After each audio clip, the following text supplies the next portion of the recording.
其實我屋企人都係做建築行業啦，咁所以我都有少少嘅基礎理解。咁但係我覺得到我覺得哇呢個行業好有熱誠喎，好有成就感嘅時候，我覺得係 final year 嘅時候。我係讀物管出身啦，咁就做翻物管咁樣。咁因為做物管咧，其實都比較可能係做一啲比較 routine 性高少少嘅嘢啦，同埋一啲相對地恆常啦嘅事啦，同埋都比較多突發嘅事情嘅。咁都叫做做咗大話都做咗5年啦，入邊其實都叫做攞緊一份我覺得都唔錯嘅薪水。咁去到有一刻我喺度諗啊，其實做物管係咪真係咁適合自己咧？都覺得有個位幾難忘就係咧將軍澳藍田將軍澳隧道呢個 project。咁當時始終我係一個 grad E 啦，唔係真係哇所有嘢自己落手落腳做咁樣。咁但係咧，當我只係參與一個小部分，我係做一個 drainage system 嘅點樣派啲坑渠有幾疏擺一個。但係我覺得已經好有成就感啦，即係有時搭車即係見到呢啲啊，原來我曾經有參與過，即係都有我自己嘅汗水留低。Hello， 大家好，我係 Bianca。大家好，我係 Ashley。今集築夢電台好開心可以請到新嘉賓嚟同我哋傾偈，就係我身邊嘅 Janice， 有請 Janice。可以 Hello， 大家好，我係 Janice， 今日好開心可以過嚟同大家一齊交流傾偈。Janice， 我知道你都好多身份㗎喎，由一開頭做土木工程師啦，到之後做物理治療師，再之後就發展咗一個自己嘅品牌喎。係啊 Janice， 我見到你橫跨咗3個領域咧，真係好豐富喎你經歷。咁我相信你應該都好多嘢可以分享俾大家聽。係咯，不如由頭開始講起啊！你係點樣做咗一位土木工程師？係咪讀完書就入行㗎啦？咁其實我覺得由讀書啦，到揀科啦，到成為土木工程師咧，成個 pathway 都幾順其自然嘅。咁其實我屋企人都係做建築行業啦，咁所以我都有少少嘅基礎理解。咁但係我覺得到我覺得哇呢個行業好有熱誠喎，好有成就感嘅時候，我覺得係 final year 嘅時候。final year 嘅時候咧，我就先真係去理解啊，我畢業其實我要做啲咩咧咁。所以我當時就有因為嗰一份 dream job 嘅見工嘅筆試咧，而係已經同我朋友已經 plan 咗個 trip 啦，攞埋嗰個 visa 㗎啦。咁但係最後我因為 attend 個筆試咧，咁我就取消個 trip 啦。咁所以其實我當時都真係冇乜猶豫嘅，即係一畢業我就已經去 in 一啲嘅大公司，就希望係去成為一個土木工程師嘅。我好明白你所講嘅順其自然，因為本身我自己都係讀土木工程嘅，咁畢業嘅時候又係好順理成章咁樣做咗呢個行業啊。咁我其實都係 Year 3 Year 4嘅時候可能做 intern，咁見到一樣嘢實際咁樣起嘅時候咧，覺得參與其中係好大嘅成就感啊，所以先想投身呢一行。你都講咗好多關於土木工程嘅經歷啦，咁咧我就想知多啲更加多係你有冇喺土木工程入邊有一啲好難忘嘅經歷，你想分享俾大家聽？我會覺得如果難忘個位係咧，即使我而家已經轉咗行業啦，但係我有時搭車經過嘅時候咧，我會去翻一啲我以前參與過嘅 project。咁我自己好慶幸咧，當年一畢業咧都揾到一間好好嘅即係大公司一個好嘅 offer 啦。咁我就參與咗好多政府嘅大型基建。咁其中一個 project 係中環灣仔繞道啦。咁我有時即係搭車經過都會勾起一啲自己以前做嘢嘅回憶㗎。咁我自己都覺得有個位幾難忘就係咧將軍澳藍田將軍澳隧道呢個 project。咁當時始終我係一個 grad E 啦，唔係真係哇所有嘢自己落手落腳做咁樣。咁但係咧，當我只係參與一個小部分，我係做一個 drainage system 嘅點樣派啲坑渠有幾疏擺一個。但係我覺得已經好有成就感啦，即係有時搭車即係見到呢啲啊，原來我曾經有參與過，即係都有我自己嘅汗水留低喎。咁我覺得其實呢個會係一個土木工程師嘅一個成就感嚟嘅。都係，同埋應該係最大嘅挑戰咧，係去到現場啦，同埋實際想像係真係爭極度遠。啲圖咧始終都係跟住構思就見到幅圖係咁，但係落到地盤就好多嘢都唔同晒。哇！如果佢係本身咧俾張圖咧係要好似點講咧，要跟足個圖即跟住去起嘅話，咁你應該都幾頭痛。係啊，所以通常落到地盤嗰個角色咧，就係要解決喺 design stage 嘅時候未必咁熟悉現場環境嗰啲嘅解決問題咯。如果諗翻起當年即係地盤或者做 Grade E 嘅時候嘅趣事咧，我覺得第一樣係喺地盤度做瑜伽，因為其實我嗰陣咧係好熱愛做瑜伽嘅。咁我一有機會咧，我會喺地盤嘅時候，我會打卡咧自己做啲瑜伽 pose 㗎。咁頭先講開咪江麥道中封路嘅，咁我哋凌晨夜晚記得凌晨2-3點咁樣啦，咁封咗路咁難得，哇呢個好壯觀啊！咁我就喺馬路中心就做咗個瑜伽 pose。所以如果有啲位置可以放圖咧，可以留意我擺張圖喺度俾大家睇。跟住另外都係我後尾落到去地盤喺中環灣仔呢度隧道裏邊咧，都打咗唔少卡，係一啲瑜伽 pose 嚟嘅，咁成日都俾啲朋友笑嘅。咁係咯，呢個第一個趣事。咁另外我會覺得再即係仲有啲咩開心嘅回憶咧，我就覺得係成班 Grade E 嗰個氛圍啊，即係一齊做嘢。其實我覺得當時回想當時做嘢咧，好似大學上莊咁樣咧，成班同事即係除咗一齊食飯之外咧，我覺得最難忘係我哋嘅 annual dinner。咁我哋成班 Grade E 咧報咗名，即係要排舞，要上台表演咁樣，跟住有晒角色㗎。咁我當時仲要上台唱歌㗎，我記得。咁但係其實我覺得回想起，我覺得可能未必其他職業會有啲咁好玩嘅一啲咁嘅 function，所以我會覺得其實而家回想起，我做 Grade E 都接近係我即係最開心嘅返工嗰個生涯嚟嘅。係你返工第一班識嘅朋友咧，我自己覺得係最深刻㗎。係啊，因為以前聽人講真係返工未必容易識到真心朋友㗎嘛。咁但係我覺得真係做 engine 咧，大家真係連啲女仔都係男仔頭啲爽朗啲咧。咁我覺得真係成班玩得好埋。咦？係咩原因令你由土木工程師轉去做物理治療師之後，再做自己嘅運動品牌嘅咧？你用咗幾耐時間去做呢個決定？其實我覺得真係一個好大嘅掙扎嚟㗎。咁但係其實點解會發生個咁嘅轉捩點咧？咁其實我本身做工程師我都覺得開心同埋好有成功感啊。咁但係我自己本身好中意做瑜伽嘅。咁再加埋咧有一次我滑雪受傷，咁我真係骨折骨裂咗。咁嗰次我經歷咗9個月嘅復康時間啦。我會覺得成個轉捩點咧係即係我初初都冇預計到我會轉行㗎。咁但係因為當初其實我本身已經好熱愛做瑜伽㗎。咁其實我每個禮拜真係2-3堂瑜伽咁樣上。咁我就有一個機會啦，咁我完咗 Scheme A 咧，我就放咗個大假，咁我就去咗印度做進修咗一個瑜伽導師課程嘅，係啦。咁但係當時都未諗住話要轉行嘅，咁其實之後翻嚟咧，我都係有繼續做工程師嘅。咁但係再因為一次咧，我滑雪有個骨裂嘅受傷，咁所以嗰個係一個幾大嘅轉捩點，因為我認識咗一個物理治療師，咁佢就陪伴咗我9個月嘅 rehab 嘅過程。咁其實嗰次個傷都頗大嘅，真係我9個月係揸拐杖行路。咁但係我覺得俾佢幾啟發到我嘅係，因為其實我本身由細到大我都中意同啲婆婆老人家相處，同埋我幾有一個即係醫療系嘅同理心㗎。咁所以我都覺得哇幾啟發到我，因為本身我就好中意做瑜伽，咁突然間我又接觸到物理治療師呢個行業，原來都可以用一啲手法啊，或者係運動啊，令到或者係拉筋啊，咁就去幫助一啲老人家又好，或者係一啲受傷嘅復康者又好，就令到佢哋可以重拾生活，或者係繼續做運動咧。咁我就覺得好啟發到我，好想去令呢個職業成為我餘生嘅職業。咁你咁突然又會選擇咗可能創立一個品牌喎？因為其實品牌創立都真係有需要，唔淨止話可能你可能喺工程入邊學嘅技巧啦，因為其實講 project 都好似噶嘛，可能做生意。咁你去到轉埋去做物理治療師，呢個係一個都係另外一個要考牌嘅嘢嚟嘅喎，好辛苦喎，入面都唔少經歷。咁點解你會去咗做物理治療師，跟住再做你個品牌咧？其實我又係覺得都係好順其自然嘅事嚟㗎。其實我以前都會一直都有萌生一啲念頭，我想自己做生意，我想創業。咁但係一直都未有一個 idea 點樣將佢變成一個實實在在嘅 business 一個機會咁樣。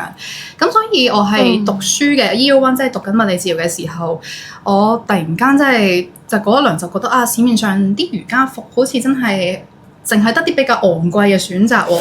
如果係真係要退而求其次，可能網上淘寶買一啲貨嘅，買一啲嘅瑜伽衫嘅時候，又真係爭好遠個舒適度。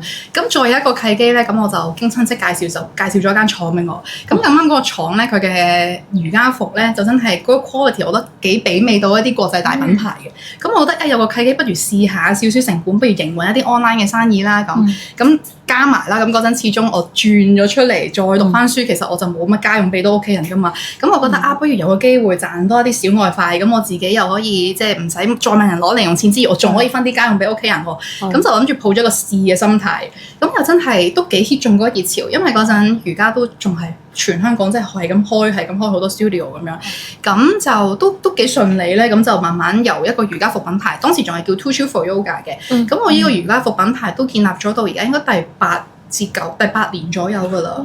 係啊，所以都我會覺得都幾開心，都算順利嘅成個過程。中間就慢慢由 online 再經營到實體店鋪咁樣。咁但係當然我同步都係做緊物理治療師嘅。咁所以我就係讀書嘅期間有經營一啲小嘅生意啦。跟住到我物理治療畢業之後咧，咁我都係同步進行㗎。咁我而家都係一個禮拜都係有一個恆常嘅體證嘅日期啦，其餘時間都係打理自己生意咁樣。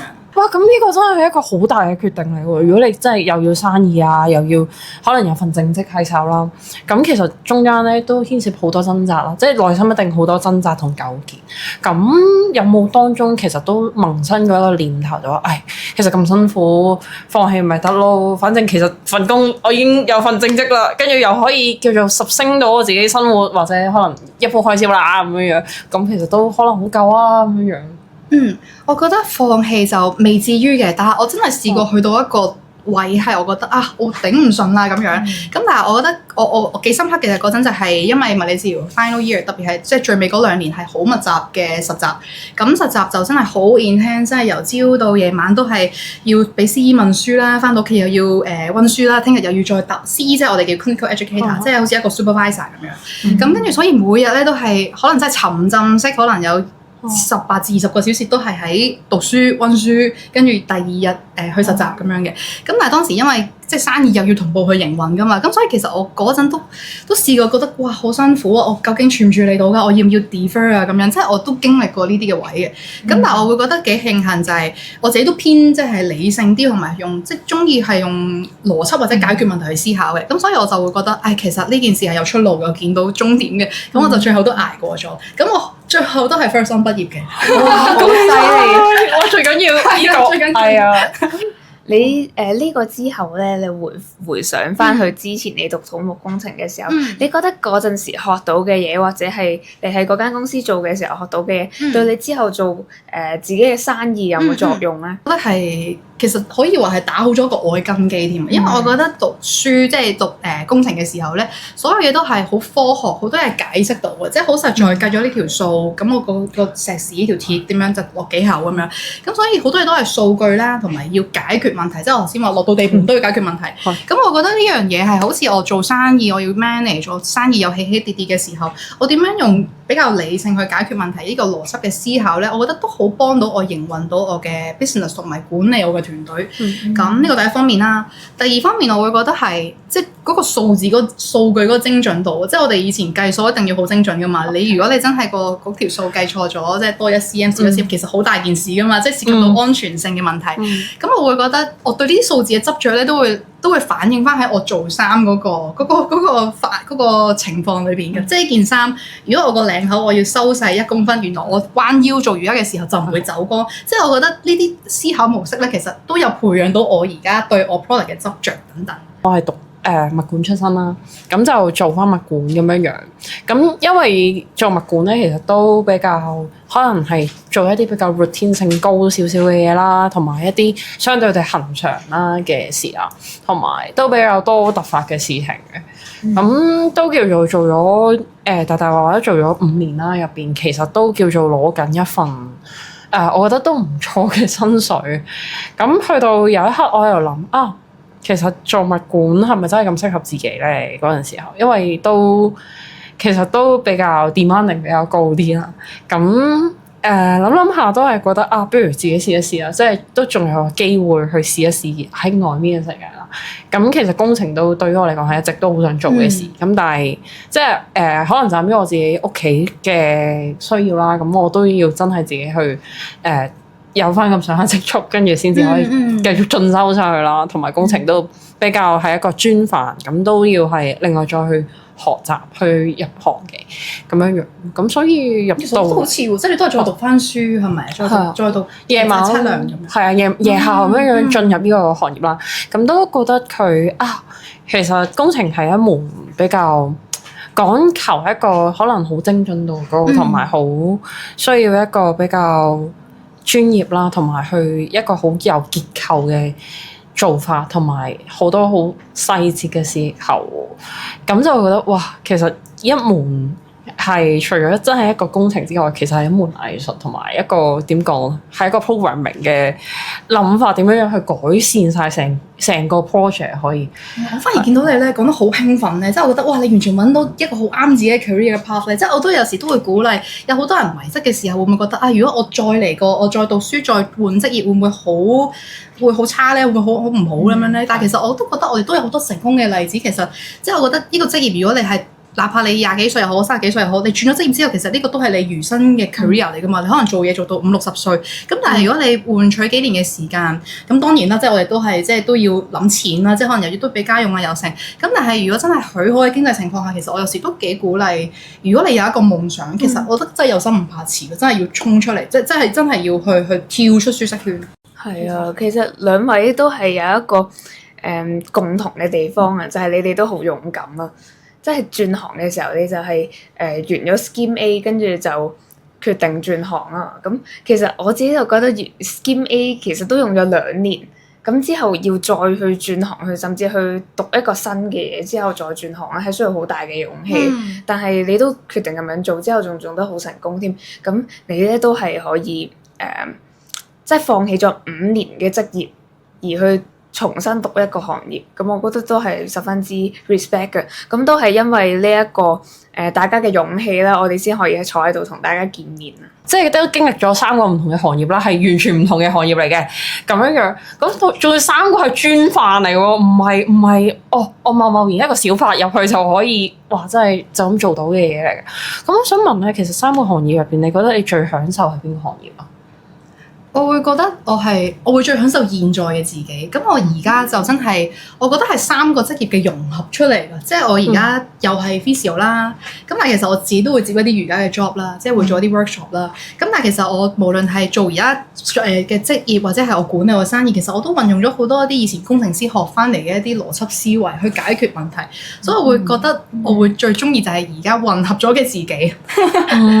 都睇嚟你都好 enjoy 呢一刻嘅自己。咁你覺得，如果你覺得而家係一個最高光個位啦，咁你覺得你未來啦，你可以 expect 係再會係點樣去？哦，你等陣聽到你講高光呢個字啦，即刻擔當唔起。其實唔係㗎，都人生高光點嚟㗎？我覺得我距離成功仲有好遠嘅路㗎。同埋咧，即係都知而家經濟唔好㗎嘛。咁其實我都要面臨過好多困難㗎。咁其實我以前個品牌即係疫情嗰陣最高峰都開咗，我記得冇記錯5至6間實體店啦。咁嗰陣的確數字唔錯嘅，營運得幾好嘅。咁但係即係而家大家都知道，即係經濟真係麻麻地啦，爭少少。咁其實我都有經歷過一啲迷失啊，甚至乎係一啲挫敗感㗎。咁其實我自己上年都慶幸自己去重新去點樣去將我自己走翻出呢個困局啦。咁其實我都經營過一個品牌嘅轉型。咁我本身品牌做瑜伽衫嘅。咁其實我上年都成個品牌 rebrand 咗，改咗名叫 Chilloha。咁其實我都係希望我呢個品牌 Chill 加 Aloha 呢個精神咧，係可以 support 到女仔唔同嘅運動場合。咁所以其實我都係咁試啊，即係失敗又要再試，咁去揾呢個方向。所以聽到你講高光，我絕對唔敢當。我覺得距離成功仲有好遠嘅路程。你點樣睇女仔去做呢個建造業呢一行嘅？因為啱啱都講到咧，好多女同事係咪之前都係做呢一行嘅。咁你點樣睇佢哋咧？其實我會幾鼓勵女仔去入行㗎，即係雖然比例上都真係男仔比較多啲啦。不過其實到我入行嘅時候，我覺得當年我返工可能都係7:3，即係女仔都可能真係有3至4成㗎。咁其實都已經唔會覺得土木工程只係一個男性即係比較主導嘅職業。咁而且我覺得女仔嘅優勝嘅位就係我哋細心啦，我哋立體嘅思維啦，我哋可以將啲嘢睇得仔細啲，將啲問題拆解得每一項好仔細去分析㗎。咁所以我反而覺得女仔有女仔入行嘅優勢，同埋我哋溝通嘅技巧好啦，我哋又即係同人哋相處啊 present 都幾好嘅。咁我反而覺得呢啲係一個女仔入行做工程師一個好好嘅優勢嚟嘅。Janice 我聽咗你好多分享啦，咁都係嘅，咁我都係轉行入嚟啦，咁。你覺得你如果站喺你嘅角色啦，你會想點樣 advise 一啲可能仲猶豫緊啊，或者佢都仲可能15、16緊嘅女仔，你建唔建議佢入行，或者佢有一啲咩先決嘅條件入行會好啲咧？我會覺得咧，其實每一個人咧唔係真係18歲、20歲、22歲就好清晰知道自己嗰個 career path 點樣去走向嘅。咁但係如果你真係對呢個行業有少少興趣，純粹係猶豫嘅話咧，我會覺得其實土木工程師或者工程師呢個專業嘅職業咧，其實都好值得入行嘅，因為其實喺即係做嘢工作嘅時候咧，訓練到好多我哋一啲紮實嘅技巧，包括係點樣去用邏輯嗰個思維啦，點樣去解決問題啦。咁其實呢啲嘅訓練咧，無論對你將來自己做生意或者你會唔會轉行又好，其實都會有一個好好嘅根基嘅訓練嚟嘅。同意啊，最緊要揾到自己發展所長嘅地方。今日嘅時間差唔多啦，如果中意呢段片咧，記得 like、share 同埋 subscribe。我哋下集再見，拜拜。